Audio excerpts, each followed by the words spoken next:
Bismillahirrahmanirrahim. Waqala alaihi salatu wassalam, dan Nabi Muhammad SAW bersabda, masih tentang pembahasan zikir.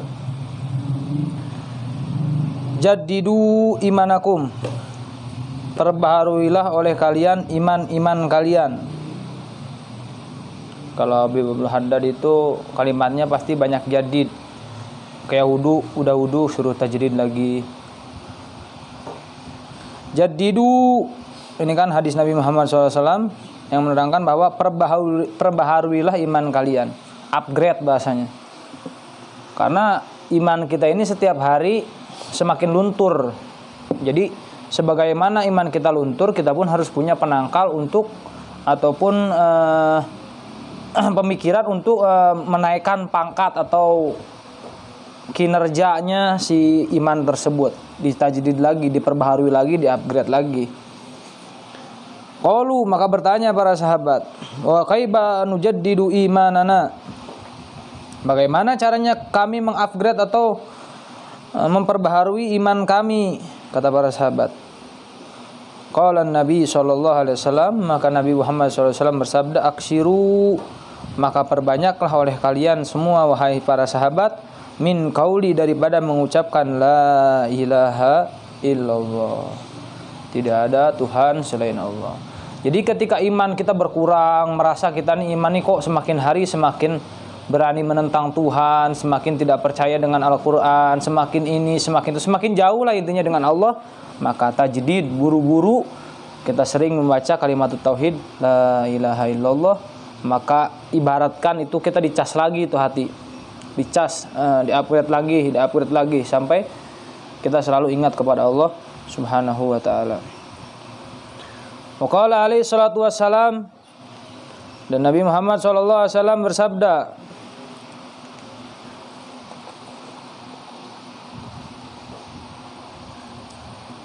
subhanallah nisful mizan, membaca zikir subhanallah itu separuh daripada timbangan.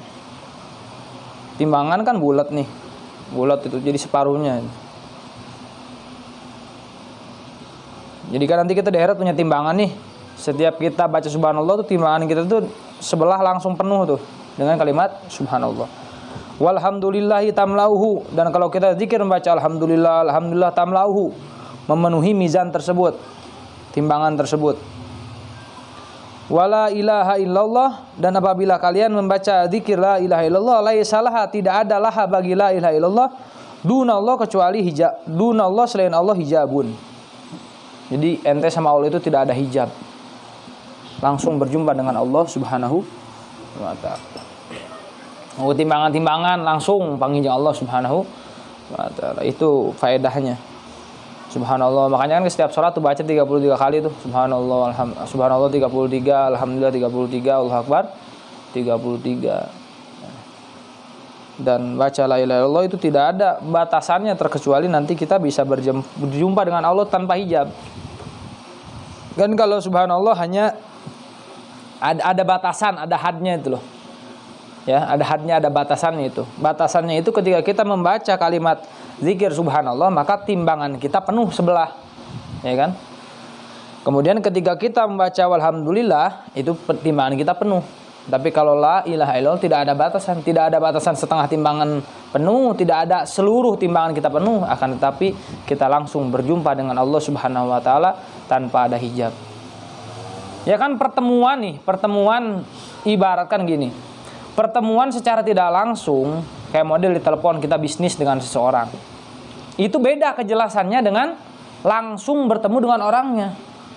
Nah, begitu juga nanti kita balasannya seperti apa berjumpa dengan Allah Subhanahu wa taala, kita akan rasakan kalau kita sering membaca la ilaha illallah, la ilaha illallah terus saja tajdid imannya sampai kita bisa berjumpa dengan Allah tanpa ada hijab. Waroda, dan telah datang dengan riwayat anna amudan, sesungguhnya ada satu tiang. Amud, ada tiang-tiang.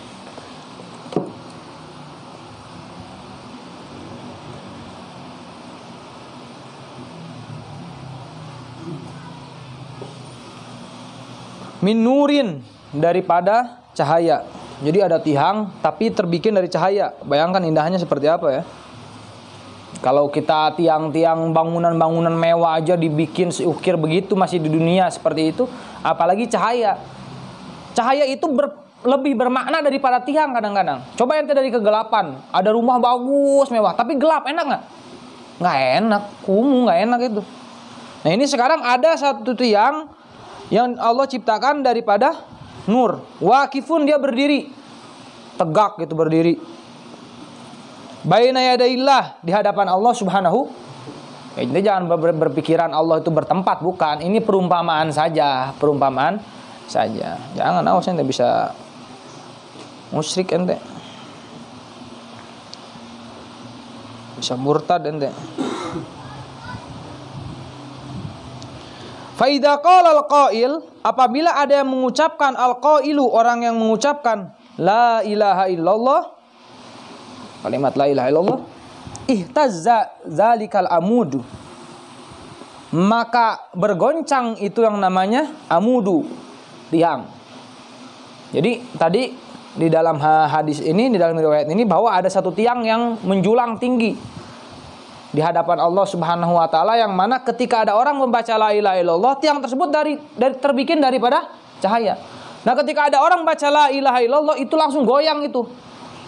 Si tiangnya tersebut itu langsung goyang, langsung joget lah bahasanya.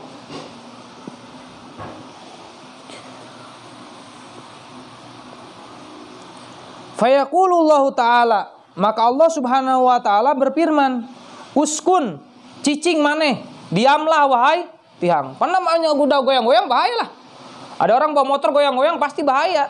Apapun yang udah kena goyangan, gempa apapun, kita pasti merasa takut. Begitu pula Allah negor kepada satu tiang tersebut yang goyang-goyang tadi, uskun wahai amud, cicing ente, diam ente wahai tiang, jangan goyang-goyang terus. Apa jawab fayaqulu, maka menjawab si tiang, kaifa askun, bagaimana saya akan berdiam, walam tagfir liqailiha, akan tetapi engkau belum mengampuni kepada orang yang membaca la ilaha illallah. Fayaqulullahu ta'ala, maka Allah Subhanahu wa ta'ala berfirman, qad ghafartu lahu, maka aku telah mengampuni lahu bagi orang yang membaca la ilaha illallah, fayaskun, maka menjadi tenang kembali tiang tersebut.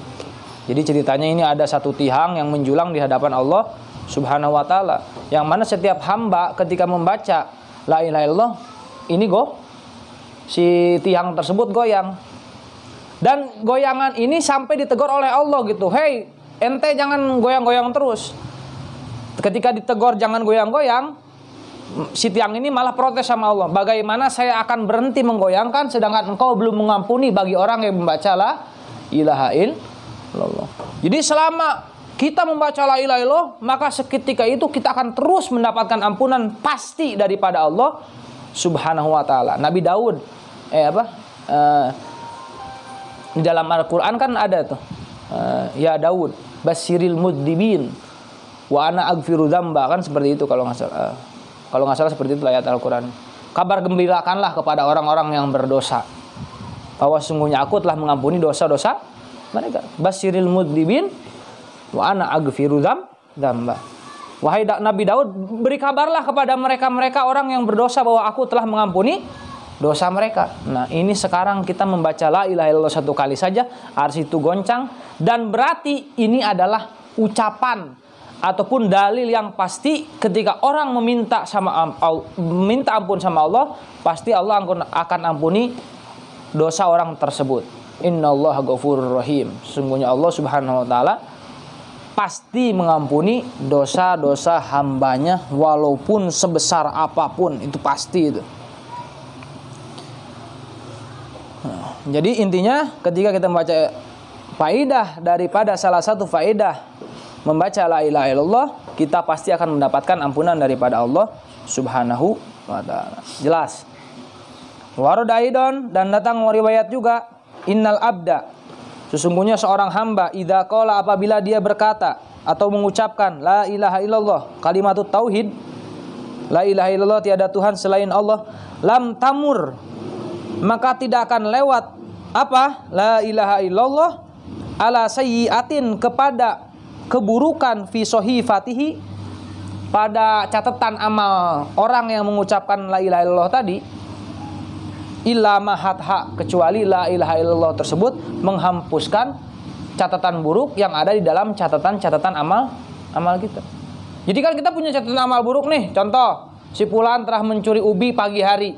Ente baca la ilaha illallah, itu tidak akan lewat la ilaha illallah melewati catatan batasan ente, catatan amal ente, kecuali dihapus dulu baru la ilaha illallah melewatinya. Jadi intinya apa? Ketika orang membaca la ilaha illallah, pasti dosa yang dia lakukan akan terhapus di dalam catatan amal. Kita kan nanti sampai meleleh kalau diajukan amal kita. Jangan kira semut yang melakukan apapun Allah itu melihat, tahu gitu. Nah, kalau kita berdosa kemudian kita baca la ilaha illallah, itu langsung pasti dihapus itu. Dihapus la ilaha illallah. Ente dosa apa ente bagi mencuri atau enggak durhaka atau ente suudzon kepada orang atau enggak ente main riba atau enggak ente ngomongin orang, langsung ente baca la ilaha illallah. Subhanakallahumma bihamdika asyhadu an la ilaha illa anta, kan seperti itu tuh. Kalimat-kalimatnya ada. Kalimat la ilaha illallah. Hatta tajida, sehingga menjumpai hasanatan, kebaikan, fataskun ila jambiha, maka berhenti di sisi la ilaha illallah tersebut. Jadi diganti. Setelah dihapus kemudian dia mendapatkan pahala kebaikan di sisi orang, di sisi la ilaha illallah tersebut. Jadi itu adalah salah satu faedah membaca la ilaha illallah. Sudah pasti diampuni dosanya, dan dosa yang kita lakukan telah dicatat oleh malaikat pada catatan amal kita, itu akan dihapus oleh malaikat dikarenakan kita berkah membaca la ilaha illallah Muhammadur Rasulullah. Wallahu alam bishawab. Subhanakallahumma bihamdika asyhadu an la ilaha illa anta astaghfiruka wa atubu ilaik. Subhanakallahumma